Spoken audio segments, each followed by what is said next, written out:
saya akan menjelaskan terkait manajemen model kerja multinasional. Pada manajemen model kerja multinasional, terdapat beberapa elemen, diantaranya perusahaan melakukan ekspor dan impor, lalu ada investasi di luar negeri, dan perbedaan risiko antara perusahaan domestik dan multinasional. Mengapa hal ini terjadi? Karena model kerja perusahaan multinasional itu tidak mencakup pada modal di dalam satu negara, melainkan modal pada perusahaan multinasional terdapat dari beberapa investor di negara-negara lain, sehingga diperlukan manajemen yang begitu detail karena aktivitas-aktivitas pada perusahaan multinasional begitu kompleksitas. Selanjutnya, adapun langkah menjadi perusahaan internasional, pertama adalah ekspor produk dengan risiko minimal, kedua pemasaran dan produksi di luar negeri tanpa kehadiran fisik, tiga niat agresif untuk pasar internasional, lisensi, waralaba, joint venture. Lalu selanjutnya ada leading dan lagging.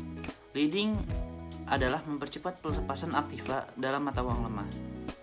Hal ini terjadi untuk menyeimbangkan aktiva atau aset yang dimiliki perusahaan.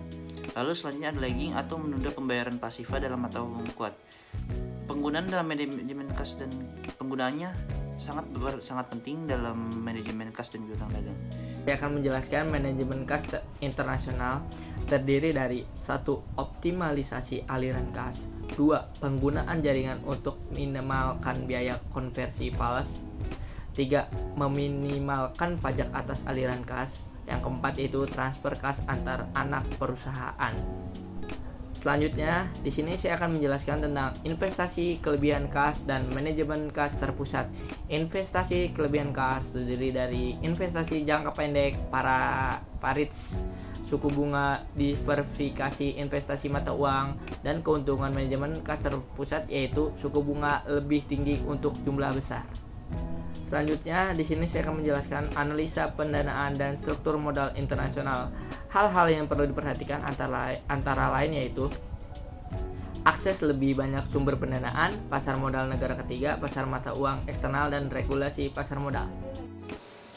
Keputusan struktur modal MNC dan investasi asing langsung.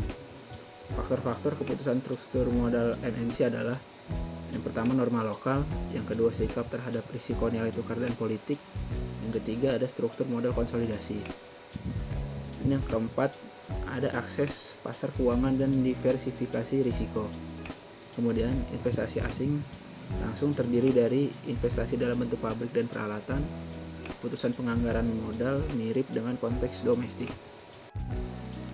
Kesimpulan: manajemen keuangan internasional melibatkan analisa modal kerja, risiko nilai tukar, dan struktur modal. Teknik optimalisasi aliran kas dan investasi jangka pendek penting dalam MNC. Regulasi dan akses pasar berbeda mempengaruhi keputusan pendanaan MNC. Terima kasih atas perhatiannya. Akhirul kalam, wassalamualaikum Waalaikumsalam warahmatullahi wabarakatuh.